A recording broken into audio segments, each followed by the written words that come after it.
ഈ ഭാഷ ദക്ഷിൺ ദ്രാവിഡൻ ഫാമിലിയുടെ അംഗമാണ്. കേരള ഗോഡ്സ് ഓൺ കൺട്രി എന്നാണ് അറിയപ്പെടുന്നത്. മലയാളം, ലക്ഷദ്വീപ്, കർണാടക, തമിഴ്നാടുടെ കുറച്ച് കമ്മ്യൂണിറ്റീസിലും സംസാരിക്കാറുണ്ട്. ഇന്ത്യയുടെ കഠിനമായ ഭാഷ മലയാളം ആണ്. കേരളം പെപ്പർ, കാർഡമം എന്നീ സ്പൈസസിന് പ്രസിദ്ധമാണ്. ഓണം, വിഷു, ക്രിസ്മസ്, റംസാൻ ആണ് ഇവിടെ ആഘോഷിക്കുന്നത്. ലോകത്തിലെ ഒരു പ്രസിദ്ധമായ ടൂറിസ്റ്റ് സ്ഥലം ആണ് ഞങ്ങളുടെ കേരളം. തിരുവനന്തപുരം ആണ് കേരളയുടെ തലസ്ഥാനം. കഥകളി, മോഹിനിയാട്ടം ആണ് ഇവിടുത്തെ പ്രധാന ഡാൻസ് രൂപങ്ങൾ. ചോറും മീൻ കറി ആണ് ഇവിടുത്തെ മുഖ്യ ഭക്ഷണം. Oh my heart, tell me, what is this change that wasn't there yesterday? The breeze whispered something in my ear. Is this what is called love? Has the youth blossomed? Has the heart spilled over? Oh my heart, tell me. The flavor of lines of poetry, lashed until one understands the meaning. The taste of Ganges water, lashed until it meets the sea. The flavor of love alone, lashed until the wind blows. Thank you. चढ़ते सूरज टलदे वेखे, बुझते दीवे बलदे वेखे, हीरे दा कोई मुल न जाने, खोटे सिक्के चलदे वेखे, जिना दाना जगते कोई, ओ भी पुत्र पलदे वेखे, उसदी रहमत नाल बंदे, पानी उत्ते चलदे वेखे, लोकी कहंदे दाल निगलदी, मैं तां पत्थर गलदे वेखे, जिना ने कदर ना कीती रखती, हथ खाली हो मलदे वेखे, कई पैरा तो नंगे फिरदे, सिर ते लगदे छावां, मैनू दाता सब कुछ दिता, क्यों ना शुक्र मनावा, क्यों ना शुक्र मनावा, क्यों ना शुक्र मनावा, रब रब। Hello, my name is Manvi. I am in class 3B. Today I am going to tell you a story about Krishna and Sudama. आओ आओ तुमको सुनाओ कृष्णा और सुदामा की कहानी। मानवी की जवानी बहुत पुरानी बात है। एक गरीब ब्राह्मण थे सुदामा और दूसरी तरफ भगवान कृष्णा। सुदामा के पास न था खाने का ठिकाना, कृष्णा का घर था समृद्धि का खजाना।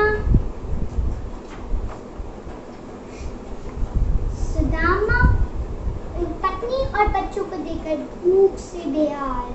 सुदामा ने सोचा कृष्णा का मदद का ख्याल। सुदामा गए द्वारका, चिल्लाए कृष्णा कृष्णा सुदामा आया, कृष्णा कृष्णा सुदामा आया। कृष्णा का मन खुशी से भर आया। वह गले लगा के सुदामा को बोले, क्या लाई मेरे लिए सुदामा? सुदामा ने दिए चावल, कृष्णा ने प्रेम से खाए।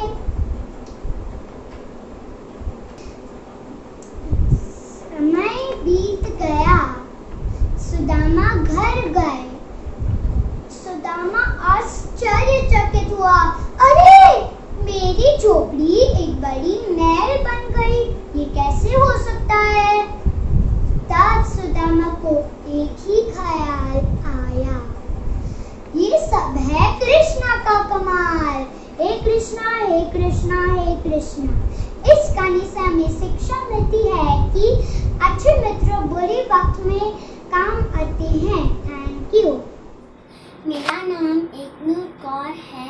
मैं कक्षा 3B में पढ़ती हूँ। मेरी कहानी का शीर्षक है दयालु वृक्ष।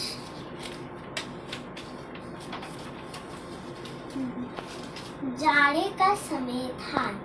सारे पक्षी गर्म स्थानों की ओर जा चुके थे, लेकिन एक छोटा पक्षी जिसका पंख टूटा हुआ था उड़ नहीं पा रहा था, इसलिए वह जंगल में ही रह गया।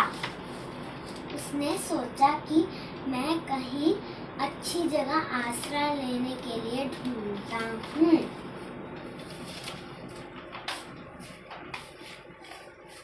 फिर वह भोजपत्र वृक्ष के पास गया।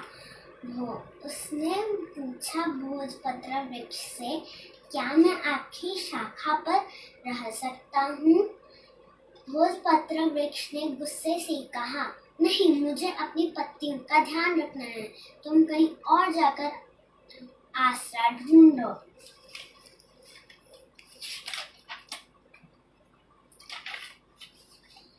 फिर वह बतूल वृक्ष के पास गया और उसने बतूल वृक्ष से पूछा, क्या मैं आपकी शाखा पर आसरा ले सकता हूँ? बतूल वृक्ष ने कहा, नहीं। तो जैसे ही बसंत ऋतु आएगी तो मेरे सारे फल खा जाओगे। जाओ कहीं और अपने आसरा ढूंढो।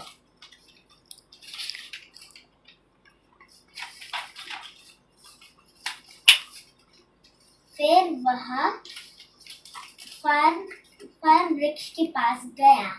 उसने फर वृक्ष से पूछा, क्या मैं आपकी शाखा पर रह सकता हूँ?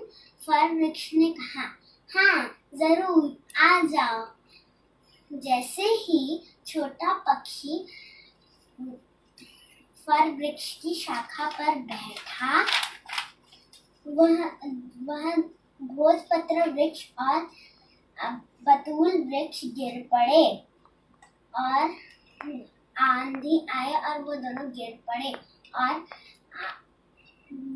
फर वृक्ष ने पूछा, मैं क्यों नहीं गिरा? भोजपत्र वृक्ष और बतूल वृक्ष क्यों गिर पड़े?